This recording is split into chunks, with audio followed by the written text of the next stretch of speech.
कभी कभी जिंदगी हमें ऐसे मोड़ पर ले आती है जहां सच और भ्रम की सरहदें टूटने लगती हैं। यही कहानी है निशा की, एक शांत स्वभाव की ट्रैवल व्लॉगर जिसकी जिंदगी कैमरे की क्लिकों और नए अनुभवों के रोमांच के इर्द गिर्द घूमती थी।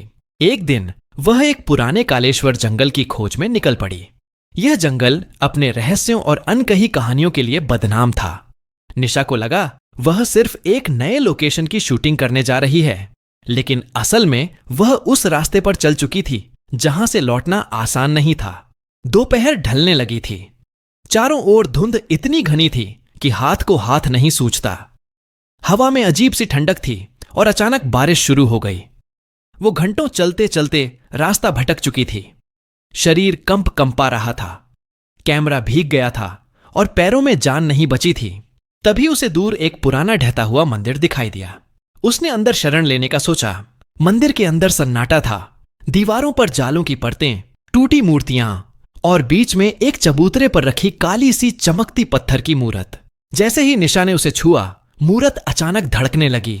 धड़कने ऐसी मानो किसी जीव के सीने में दिल धड़क रहा हो।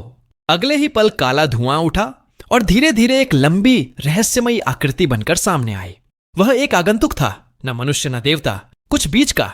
उसने खुद को अर्धरात्रि रक्षक बताया जो सदियों से इस मूरत में बंद था। उसने निशा को 2 वरदान देने की बात कही, पर तीसरी चीज उसे उसके लिए करनी पड़ेगी।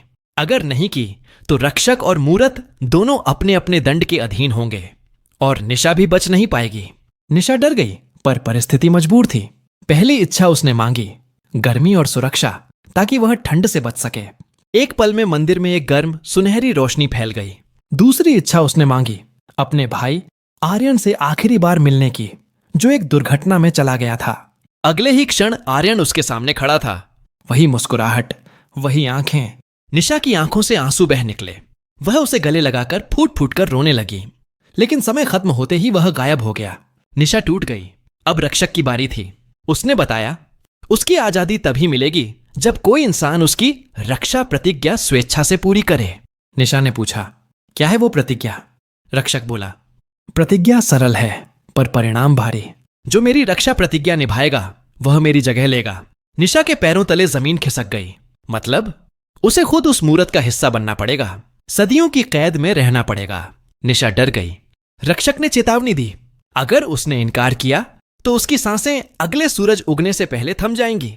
एक पल के लिए उसने सोचा, क्या रक्षक धोखा दे रहा है या सच में मुक्ति चाहता है? लेकिन उसे अपना भाई याद आ गया। उसका अंतिम स्पर्श, उसकी मुस्कान, वो सब बिना कीमत के नहीं मिला था। निशा ने कांपते हुए सिर झुका दिया। मैं तैयार हूं। क्षण भर में रक्षक आजाद हो गया। उसकी आकृति इंसान में बदल गई। वह हवा की तरह गायब हो गया और निशा, उसका शरीर पत्थर बनने लगा। त्वचा कठोर, सांसें धीमी।